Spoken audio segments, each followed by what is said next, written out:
أعوذ بالله من الشيطان الرجيم بسم الله الرحمن الرحيم Bismillahirrahmanirrahim. Alhamdulillah wassalatu wassalamu ala Rasulillah wa ala alihi wa ashabihi wa man tabi'ahum bi ihsanin ila yaumiddin wa ba'du. Ikhwati fillah azanillahu wa iyyakum. Kita lanjutkan kembali masih dalam pembahasan amalan-amalan yang disunahkan, yang ditekankan untuk memperbanyaknya pada 10 hari pertama bulan Zulhijjah. Yang keempat yaitu menyambung silaturahmi. Ini sebagaimana hadis dari Abu Hurairah radhiyallahu anhu, bahwasanya Nabi sallallahu alaihi wasallam bersabda, qala Allahu ta'ala, Allah Subhanahu wa taala berfirman dalam hadis kudusi berkaitan dengan silaturahmi, man wasalaki wasaltuhu wa man qata'aki qata'tuhu. Kata Allah Subhanahu wa taala, barang siapa yang menyambung silaturahmi, maka aku pun menyambungnya. Dan barang siapa yang memutusmu, maka aku pun akan memutusnya. Hadis riwayat Bukhari. Maksud dari hadis ini bahwasanya barang siapa yang menyambung silaturahmi kepada kerabatnya, kepada keluarganya dengan berziarah atau menghubunginya atau membantunya dengan harta atau tenaga dan lain sebagainya, maka Allah Subhanahu wa taala akan sambung dia dengan pahala dan ganjaran.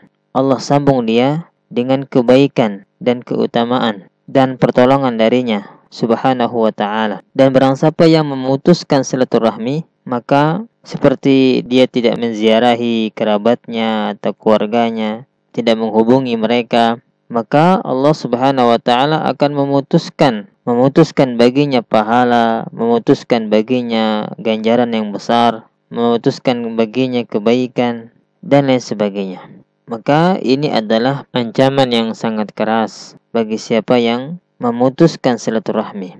Dan juga dalam hadis Abu Hurairah radhiyallahu anhu, beliau pernah mendengar Rasulullah sallallahu alaihi wasallam bersabda, "Man sarrahu an yubsata lahu fi rizqihi wa an yunsa'a lahu fi atharihi falyasil rahimahu." Kata Nabi sallallahu alaihi wasallam, barang siapa yang ingin dibentangkan pintu rezeki untuknya dan dipanjangkan ajalnya, hendaknya ia menyambung tali silaturahmi. Hadis riwayat Bukhari. Kemudian amalan yang kelima yaitu al-udhiyah, berkurban. Ini sebagaimana firman Allah Subhanahu wa taala, "Fashalli li rabbika wanhar." Maka dirikanlah salat karena Tuhanmu dan berkurbanlah. Surat Al-Kautsar ayat 2. Dan juga sebagaimana hadis dari Al-Barra radhiyallahu anhu, Rasulullah sallallahu alaihi wasallam pernah berkhutbah. Beliau mengatakan, "Inna awwala ma nabda'u bihi fi yaumina hadha an nusalliya thumma narji'a fananhara. Faman fa'ala dhalika faqad asaba sunnatana." Kata Nabi sallallahu alaihi wasallam, sesungguhnya yang pertama kali kami lakukan pada hari raya ini adalah salat. Kemudian kami pulang dan menyembelih kurban. Maka barang siapa yang mengerjakan seperti itu, berarti dia telah memenuhi sunnah kami. Hadis riwayat Bukhari. Dan juga sebagaimana hadis dari Anas radhiyallahu anhu, beliau berkata, "Dhahan Nabiyyu sallallahu alaihi wasallam bikabshaini amlahaini aqranain, dzabahahuma biyadihi wa samma wa kabbara wa wada'a rijlahu ala sifahihima." Anas bin Malik radhiyallahu anhu berkata, Nabi sallallahu alaihi wasallam berkurban dengan 2 ekor domba yang warna putihnya lebih dominan dibanding warna hitamnya dan bertanduk. Beliau menyembelih domba tersebut dengan tangan beliau sendiri sambil menyebut nama Allah dan bertakbir dan meletakkan kaki beliau di atas rusuk domba tersebut. Hadis riwayat Bukhari. Dan insyaallah pada pembahasan berikutnya kita akan mengupas lebih detail, lebih rinci berkaitan dengan fikih kurban, tata cara berkurban dan hukum-hukum berkaitan dengannya. Kemudian amalan yang keenam yang seseorang ditekankan untuk melakukannya pada 10 hari pertama bulan Zulhijjah ini adalah berhaji dan berumrah, yaitu haji yang wajib atau umrah yang wajib. Ini sebagaimana hadis dari Abdullah ibn Mas'ud radhiyallahu anhu, bahwasanya Rasulullah sallallahu alaihi wasallam bersabda, "Tabi'u bainal haji wal umrati fa innahuma yanfiyanil faqra wadh-dhunuba kama yanfil kiru khabathal hadidi wadh-dhahabi wal fiddati wa laysa lil hajjatil mabrurah thawabun dunal jannah illal jannah."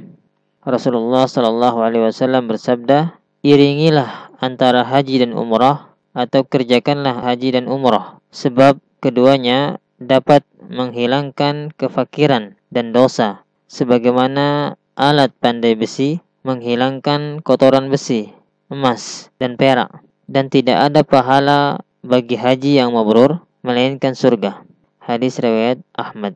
Kemudian amalan yang terakhir yaitu melaksanakan salat Idul Adha. Para ulama berselisih berkaitan dengan hukum salat Idul Adha, dan pendapat yang sahih, yang kuat, bahwasanya salat Idul Adha adalah wajib bagi setiap muslim dan muslimah. Sebagaimana hadis Ummu Atiyah radhiyallahu anha.